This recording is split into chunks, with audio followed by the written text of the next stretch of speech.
When you think of the best LEGO original themes, what themes do you think of? I'll tell you the first theme that comes to my head, easily my favorite and perhaps the best LEGO original theme ever created, Power Miners. Originally released in 2009, this theme sent LEGO fans deep underground to battle rock monsters, collect powerful energy crystals, and pilot some of the most unique, rugged, and wild-looking vehicles LEGO has ever created. Power Miners was known for its bold neon colors, mechanical designs, and a unique story. A team of elite miners uncovering the mysterious forces causing earthquakes on the surface, which so happened to be the rock monsters, which were after the crystals because of the energy and power they gained from consuming them. So in this video, I'll be building and reviewing all 7 sets from the first wave, giving you an up-close look at the builds, minifigs, and play features, and of course, my thoughts on how well they hold up today. So without further ado, let's get into this truly epic theme. And here I have finally accumulated all of the first wave sets, which I did get them used because getting them all sealed would have broken my wallet completely. But we're going to begin by building the smallest set in the wave, which is the Stone Chopper.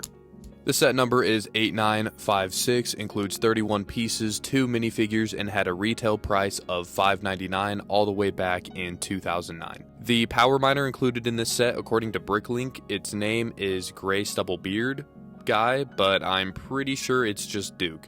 I could be wrong, let me know in the comments. And he also has a secondary facial expression, which all the Power Miners have. The rock monster included in the set is Meltrox, who looks awesome in that trans red, and if you didn't know, you can open up these rock monsters and fit the crystal inside of them, which, is enacting that they are consuming them. And yeah, these rock monsters are just a ton of fun. And the Stone Chopper is a very simple vehicle. You just place your pilot upright, and the technique is very simple with these spinning blades that just move as you roll the thing around. But I do love the whole angle of the Stone Chopper. I think it's really cool, and it makes for an awesome set and a great introduction into the theme. The next set in this wave is just a little bit bigger than the previous one and is labeled with a number 2 sticker, which is a common occurrence with these sets. They are all labeled with a number. But this is the 8957 Mine Mech, including 67 pieces, 2 minifigures, which are both unique and had a retail price of $7.99 back in 2009. Brains is the Power Miner that is included in the set, and he is the lead scientist of the team. And while he is technically exclusive to this set, you will see kind of another version of him in a later set, and I love that secondary facial expression. It looks pretty goofy. As for the rock monster that is included, the name of this one is Boulder in that trans dark green, and he looks fantastic. Of course, the rock monsters always look great. Fitting your pilot in the mech is pretty easy. You just lift up this roll cage piece and fit him in there nice and snug. And there's plenty of posability, playability with the arms and legs, as they are just connected by some ball joints. The Mine Mech does have some claws to pick up some pesky rock monsters, and you also have this little spinning drill piece as well. Another awesome, small, very fun, and affordable set at $8, which is pretty crazy. The Mine Mech is great.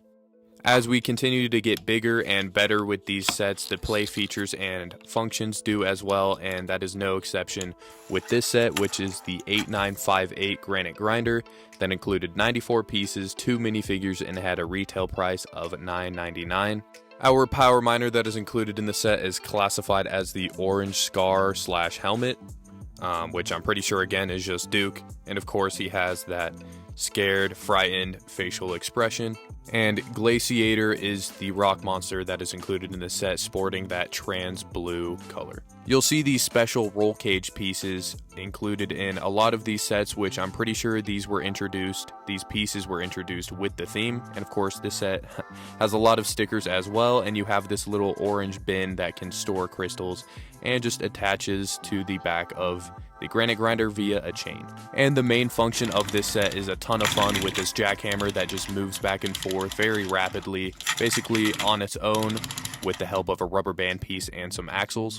I owned this set as a kid and I absolutely loved that feature. I had a ton of fun with it, and yeah, the Granite Grinder is amazing. We've still got 4 more sets to go in this wave, and they continue to get bigger and better. So sit back and enjoy as I put this next set together.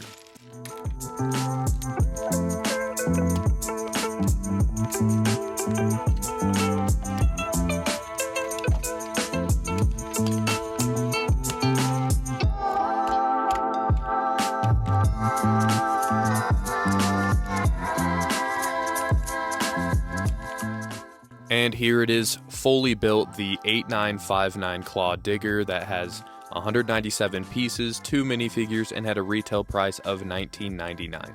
The awesome power miner that is included in this set is Rex, who is technically the demolition expert, I believe. And as you can see, he's pretty spooked out by the rock monsters. Speaking of which, the rock monster included is Sulfurix, sporting that trans light green, I'm pretty sure is the correct color, but he looks fantastic. The mobility of the claw digger is very nice. I love those giant wheel pieces that were introduced with this theme, and the engine looks fantastic as well.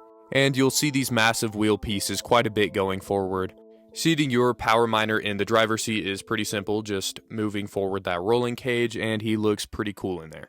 The main function is done manually, where you just kind of twist these round pieces on either end, and they move these massive claws up and down, which is a really cool feature, but unfortunately is one you have to do manually.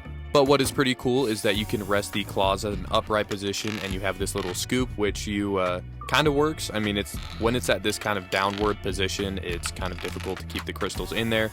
So you do have to adjust it upright to collect the crystals, but it works pretty well. So yeah, after you kind of claw your way into a rock surface and you dig out, a ton of those crystals, they just collect into that bin. I'm not really huge on the main function of this set, but aesthetically, the claw digger is an awesome looking vehicle. This next set I'm going to be building here is kind of one that I forgot and is definitely underrated in the first wave. And a fun fact about it is it was actually designed by a completely unique designer. All of the other sets were designed by the same guy, and for whatever reason, this one was designed by a different guy. Something really awesome about this theme is actually the instructions. I mean, you've got like a mini poster inside, you've got the Rock Monster checklist and all of the awesome alt builds, and just showcasing all of the play functions. I mean, this theme just had so much heart and soul poured into it. And one day, I'd definitely like to test out some of these alt builds. And here's another look at some of that cool artwork. Alrighty, here it is, the 8707 Boulder Blaster, which included 293 pieces, 2 minifigures, and had a retail price of $26.99, which is kind of a random price point. The power miner included is technically exclusive because of that cap, but he is the engineer. And this power miner might just be in first place for the goofiest looking secondary expression. The rock monster included is Glaciator, who we did get in the Granite Grinder, but still great to see him again. At the front here, you've got these 2 plows that can be adjusted and moved a little bit. And I really do like the look of the engine and all the engine greebling and details. This thing looks really cool. At the back of the Boulder Blaster is a crate with a couple extra tools, and of course room to seat your power miner in the driver's seat. This thing moves around really well, and I love looking at those wheels spinning inside the treads. And as the name suggests, this thing blasts boulders, which is done with these sticks of dynamite, which you can launch by twisting this wheel. This method of flick fire missiles I've seen in a couple sets outside of power miners, a few in Star Wars that I can remember, but the Boulder Blaster is definitely a welcome set in this wave, and is probably the most unique, not only for its feature, but also just kind of for the aesthetic. This next set I have always wanted since I was a kid. It's easily the most iconic to me, and probably one that most fans will recognize and point to as, oh yeah, that is Power Miners right there, like that is the set. So sit back and enjoy as I put this thing together.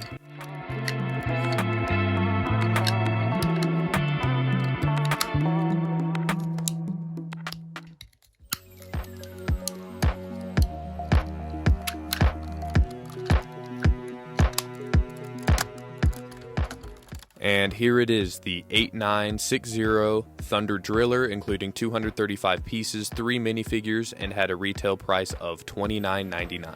This time we get 2 power miners in a set. This one is Duke, who is pretty much the true Duke, I'm pretty sure. I don't know what is kind of wrong with the whole name consistency with this theme, but nonetheless an awesome looking power miner for sure. Next up, we've got Doc, who is in fact exclusive to this set, and he is actually the team leader, which is really cool. But yeah, very nice that this has an exclusive minifigure, but that is not the only exclusive thing in this set, as we do have Fireox, who is unique to this set, sporting that trans orange, which looks fantastic. This is my favorite rock monster of this wave for sure. The Thunder Driller itself is pretty big and imposing, using a ton of large pieces. It's represented with this sticker with the number 5. You've got some headlights and some chains, just some really nice details. In the back is where you put your miners to drive and pilot the Thunder Driller, where you've also got a crate with a stick of dynamite. The automated play function in the set is awesome. Here's kind of an inside look into how it works with all the axles and different gear pieces to make the drill move. And the moving drill just looks awesome. You have that front smaller drill that spins in one direction and the bigger one spinning in the other direction. Aesthetically, this thing looks awesome. The Thunder Driller absolutely embodies the Power Miner theme to me. The Thunder Driller is an amazing set and definitely one that I am very pleased to have now in my collection, because as a kid I was just always wanting this thing. And here we are, guys. We finally made it to the last set in the first wave of Power Miners, the biggest and most expensive, so sit back for a little bit as I piece this thing together.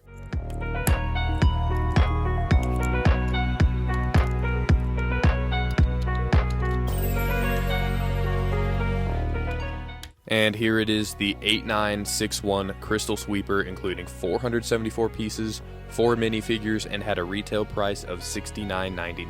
You get 2 Power Miners included in this set. The first one we're going to take a look at is Brains with goggles, who is technically exclusive, basically just because of those goggles, but if you remember, we did see him in the Mine Mech. The next Power Miner included is the Engineer, who, unfortunately, I realized this is actually the wrong minifigure. The seller gave me the wrong minifigure, which is my fault. I guess that's kind of what I get for buying used sets, but this is what he actually looks like, so sorry about that, guys. For the first time in this wave, we get 2 rock monsters included in the same set, these ones being Glaciator and Melt Rocks, who we've seen before. Also, something special is this little side build that is meant for the rock monsters, so finally we get something for the rock monsters so they can actually have a little bit of an advantage on the Power Miners, so this is basically just a catapult for both of them. Now, taking a look at the Crystal Sweeper, this thing does have a few stickers, and it is represented with the number 6, and speaking of stickers, here's the unfortunate side effect of buying used sets. Some of the stickers don't age very well. And unfortunately, this lime green slope piece was not included in the set, so I just grabbed a dark gray one for the time being, just so you can see this function with the motorcycle. So as you can see, it'll just clip right into place here. And I think what the intended feature is here is you just kind of drive the motorcycle off. On the opposite side of the Crystal Sweeper, you have this mini drill, which is a great inclusion in this thing. It looks awesome, kind of off on the side of the Crystal Sweeper.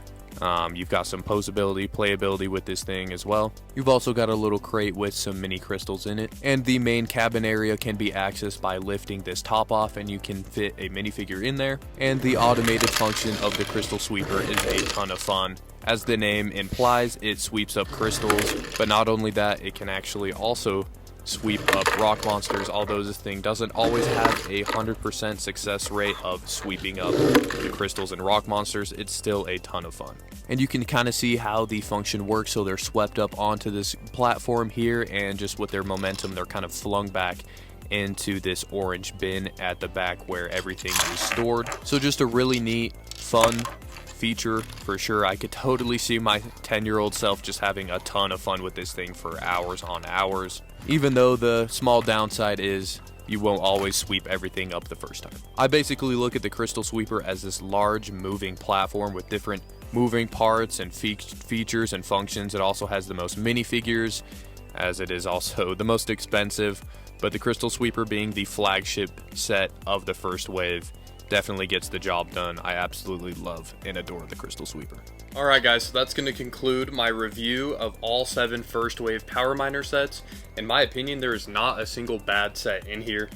Even the small, cheap Stone Chopper is still a great set. I mean, it's basically like a kind of a beefed up motorcycle, but Power Miners edition. And yeah, I mean, it's still super cool. I do remember growing up, a friend having this one and being pretty jealous of it, because I did have the Mine Mech and the Granite Grinder. Even though I mainly focused on collecting Star Wars sets when I was growing up, my parents still got me the Granite Grinder and the Mine Mech, which I still have my old Granite Grinder over on a shelf behind me for when I was a kid, so that's really cool. But before doing this review, the most iconic and the Power Miner set that stood out the most to me in this wave was definitely the Thunder Driller. To me, it's like basically exactly, it just embodies Power Miners. From like, you have like this massive drill in the front, it's large, imposing, and it just looks super cool. And just that main function is just super cool. After further contemplation and building and playing and reviewing these sets, I gotta say the Crystal Sweeper comes in at a tie as my favorite of this wave with the Thunder Driller. So these two, in my opinion, are the best from this wave. I can't really pick one that's better. I think the main drill function and aesthetically the Thunder Driller looks better, but the Crystal Sweeper function, and you get 2 rock monsters in this set, and it's like a large platform. I mean, it's just super cool. So in my opinion, yeah, Crystal Sweeper, Thunder Driller are my 2 favorite, and in my opinion, the 2 best from this wave. But let me know what you guys think down in the comments. Which are your favorite Power Miner sets from this wave? Maybe if I get a buttload of money and win the lottery, I will, you know, do the rest of the Power Miner waves and review those. But the reason why I say if I got a buttload of money is because a lot of those sets are pretty valuable, like the Command Titanium Commander Rig. I'm pretty sure that's what it's called. I mean, just go look up those. I mean, the prices are absurd for a lot of those sets. But yeah, thank you guys so much for watching, and yeah, have an awesome day, and I'll catch you guys in the next video. Peace.